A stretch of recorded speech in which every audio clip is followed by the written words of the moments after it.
আমাদেরও সুখের দিন ছিল। শীতের রোদ ছিল আর লাল উলের বল।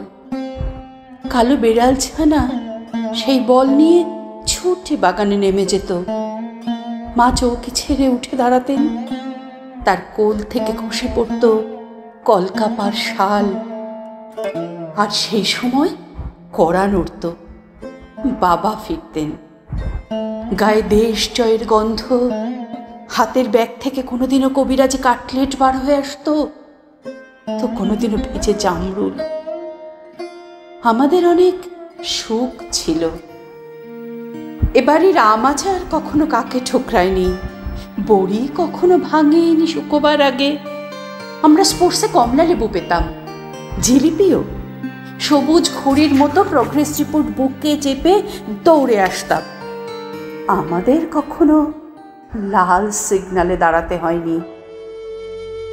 আজ অনেক দিন পর আমাদের সদর, খিড়কি, হাট খোলা।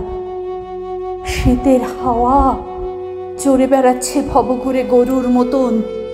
বাগানে অজস্র উলুখড়, ঘাস ও জ্যোৎস্না পরিম্লান।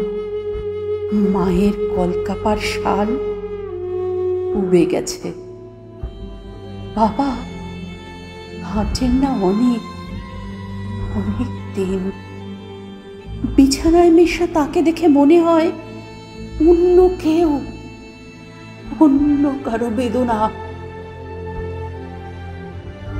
আমরা কেউ এখানে জায়গা পাইনি। দেশ দেশান্তর ঘুরছি একছিটে জমি আর এক ফালি বাড়ির জন্য। হাতে পায়ে ধরছি ভিন গ্রহের দালালদের। মাঝে মাঝে স্টেশনে দেখা হয়ে যায় আমার সঙ্গে বড়দির, রাঙার সঙ্গে মেজদার। কেউ আপ ট্রেন ধরছে, কেউ ট্রাউন ট্রেন। স্টেশনে ঠাঠা রোদ, তারই মধ্যে বাতি বুড়ো ঘাসা কাচ মুছে যাচ্ছে লণ্ঠনের। ট্রেনের শব্দ এগিয়ে আসতে থাকলে আমরা একে বলি, হ্যাঁ রে, আমাদেরও তো দিন ছিল, সুখের দিন। চাকার ঝকঝক শব্দ পাশে পাশে হাঁটে, বলে সুখের দিন ছিল। হ্যাঁ ছিল দিন, সুখের দিন ছিল। হ্যাঁ ছিল দিন সুখের।